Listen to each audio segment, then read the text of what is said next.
fortunately grew up in a community who put value on saving the language. My discussions around our kitchen table at home as a child with my parents, well, she was so-and-so passed away, and by golly, there goes more of the language, and so forth. Or my mom would say, well, how do we say that? You know, and she'd be thinking about it, and then she'd talk to her sisters and her brothers, and then they'd talk Indian. But in my home growing up, there was a real sense of urgency. I was taught that this is an urgent matter, just by their examples. We had an organization at the time called the Del Norte Indian Welfare Association, and if you don't know this, but in 1960 we were terminated and we were no longer Indians by the government standards, but we did have an association called the Del Norte Indian Welfare Association that kept us alive as a culture. And we would meet there, and that's where I learned to sing, that's where I learned to dance, that's where I heard the language, that's where I'd hear the older generation talk our language to each other at a meeting and then tell us the decision.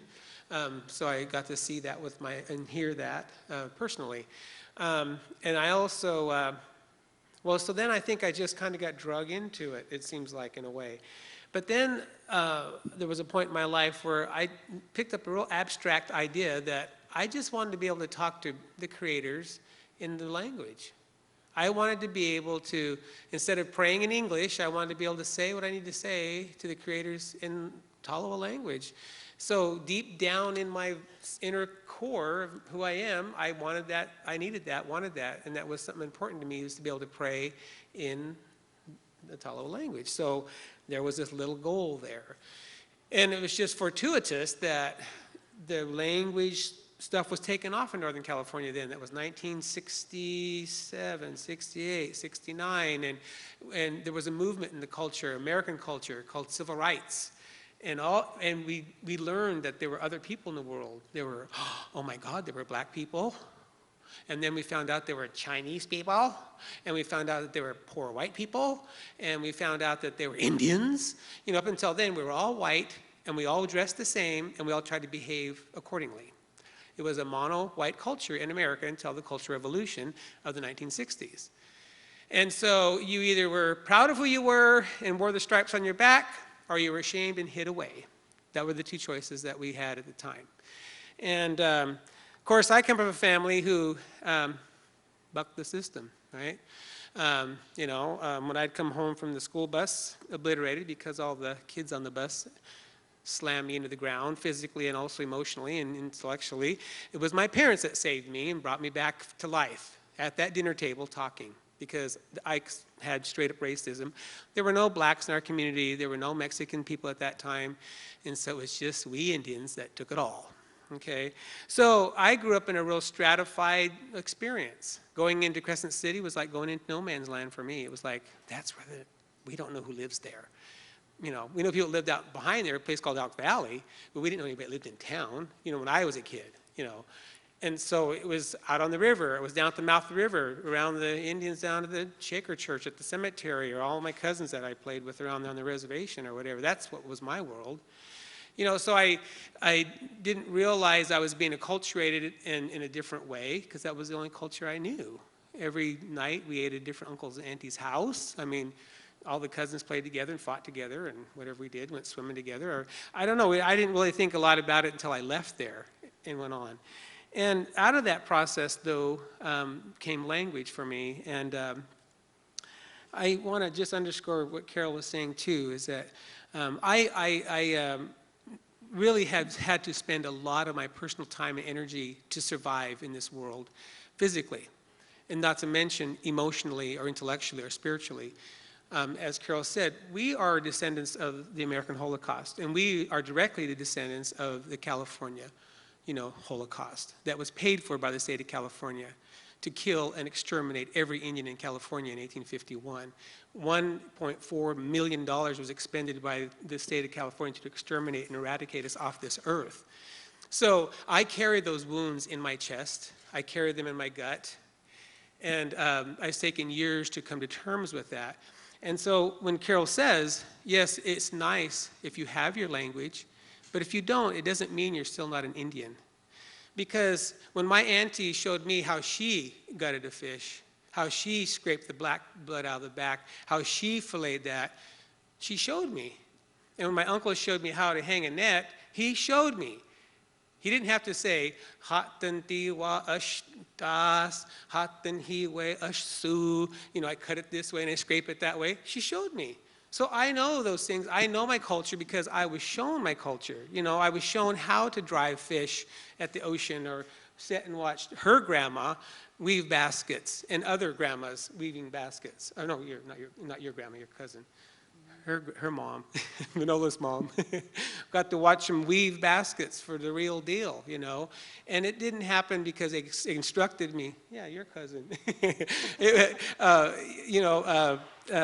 They showed you how to do what you are.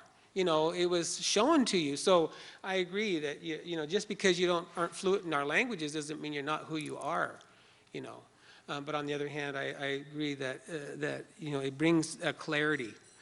And so one of the pieces of work that all of us do is that I'm looking, all of us are looking, how do we send a pulse out and share with our communities, support our youth, support our elders, support the growth of our communities to the future. And I'm thankful that I got to grow up in this, late 60s to the 70s, to the Cultural Revolution. And I got to be able to stand up, and I got to wear my hair long, and I got to be defiant against the system. And I got to say, screw you people, I'm going to go down for who I am. If you got to take me out, then do it. I was thankful I got to live in that generation, that I stood up for who, I thought it was to be. And I was tired of being beaten up verbally and intellectually and emotionally by the kids on the playground and the kids down at the fairgrounds, or when we went to the dance that Bill Stamps put on, all the Indians stood in that corner over there and everybody else danced over there. I grew up in a stratified culture.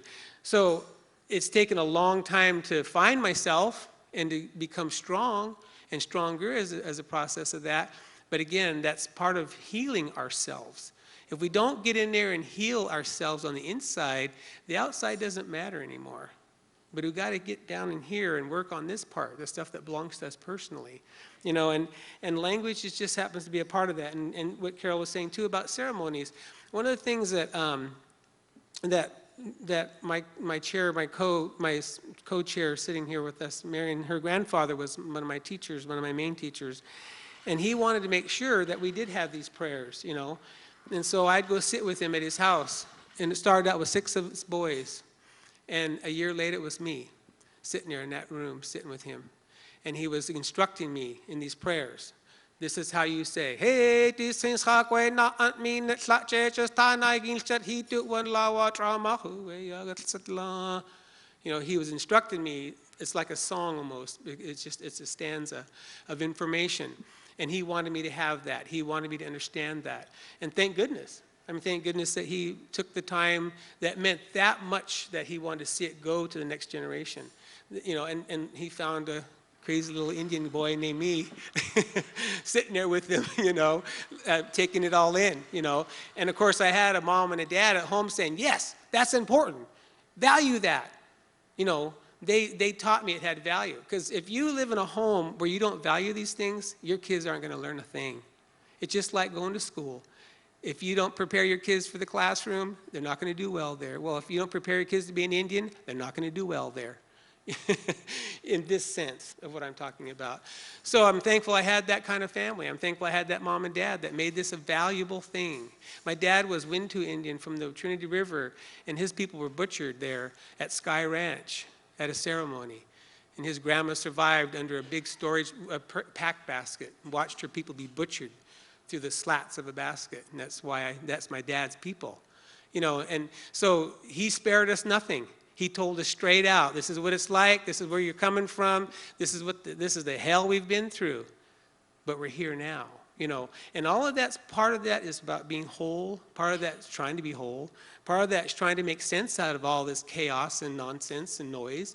Part of it is trying to find peace within yourself, and find a way to make it forward in this world. And knowing that you live in a world of privilege and that you're not a part of the privilege. This culture wasn't built for me. This language wasn't developed for me. This school system wasn't built for me or my people. This history is not taught for me.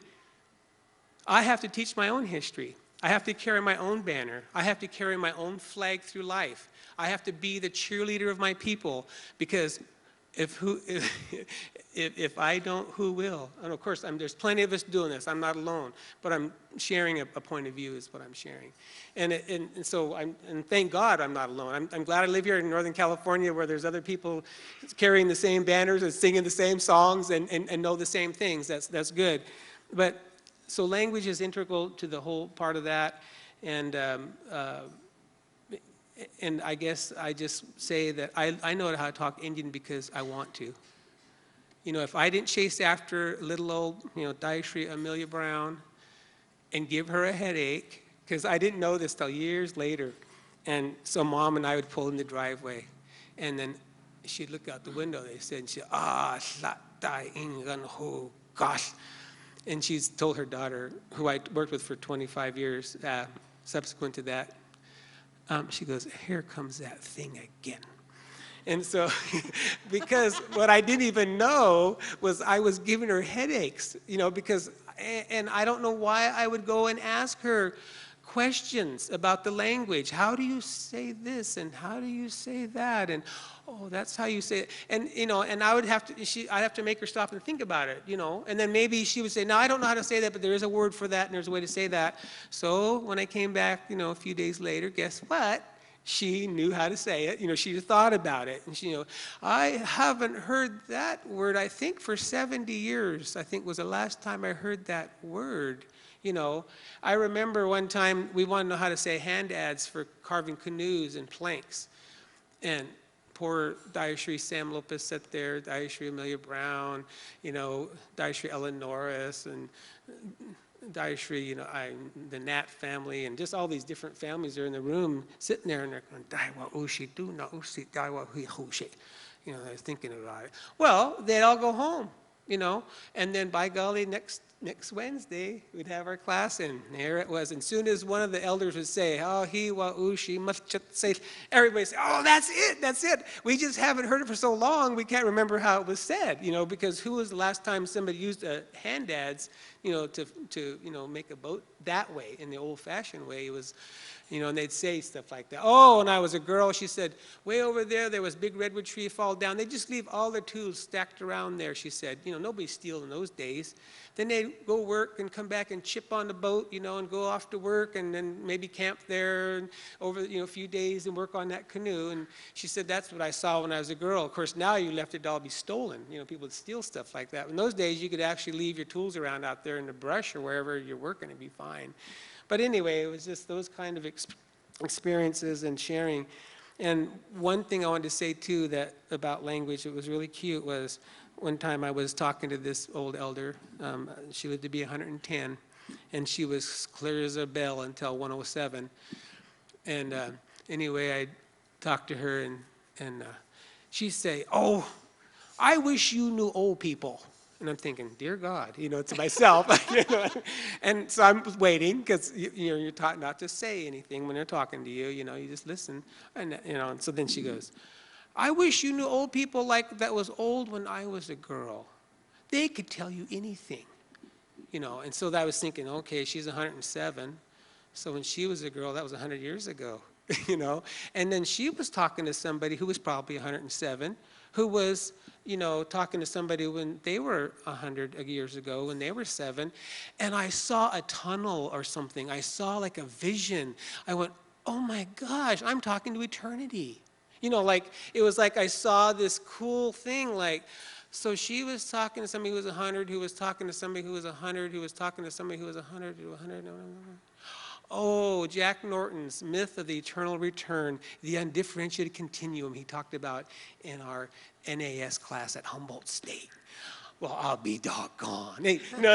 But so language and all this stuff with our elders and stuff is really, truly good things and good work, and it is part of what helps us be stronger and put our heads together and our hearts together so that we can be healthier peoples and hopefully our grandchildren and our kids and grandkids and nieces and nephews and friends and family will all benefit. That's our love. One area that I want to share with you all too is one of our big challenges is our new words. And there's a fantasy out there, there's a myth out there that if we compose new words, we're no longer speaking our languages.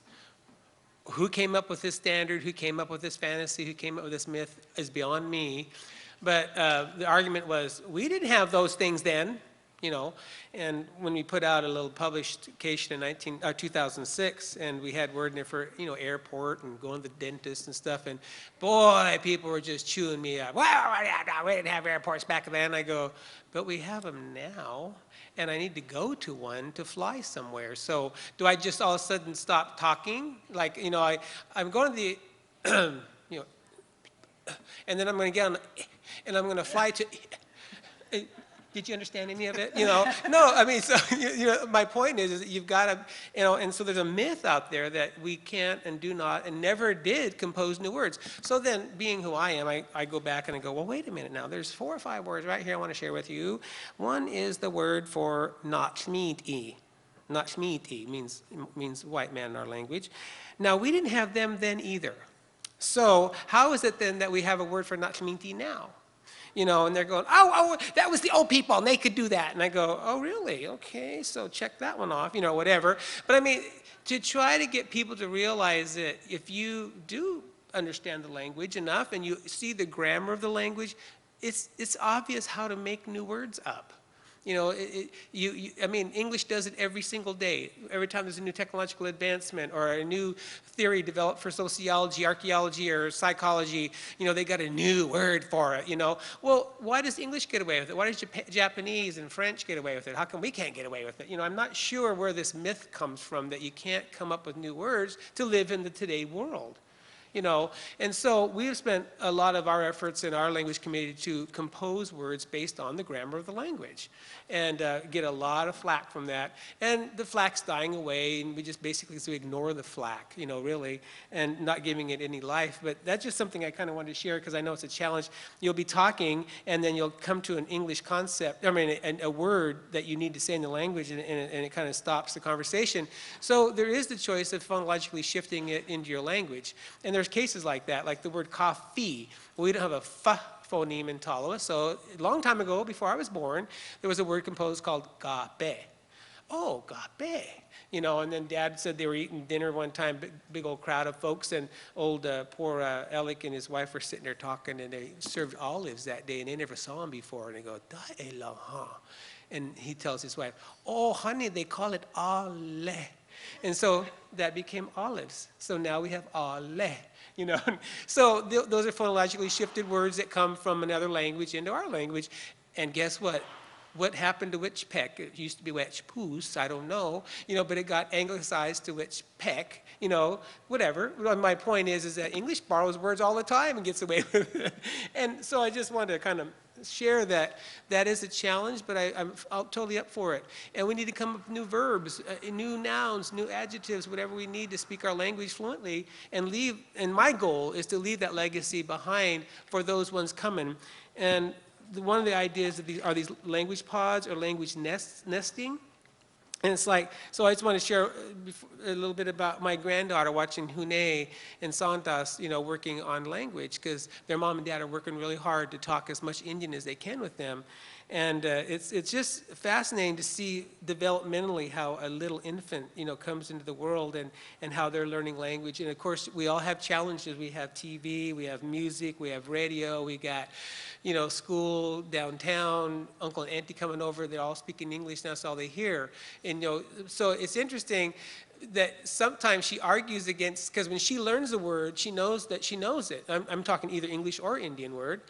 And so she'll argue, like, wait a minute, I think isn't that sneak? Or no, it's dog, or, So it's kind of amazing to watch her looking at her world. And I wonder what kind of world she's going to, what her view is going to be when she grows up, because they're working so hard to just share as much of the language on a day-to-day basis as possible with her.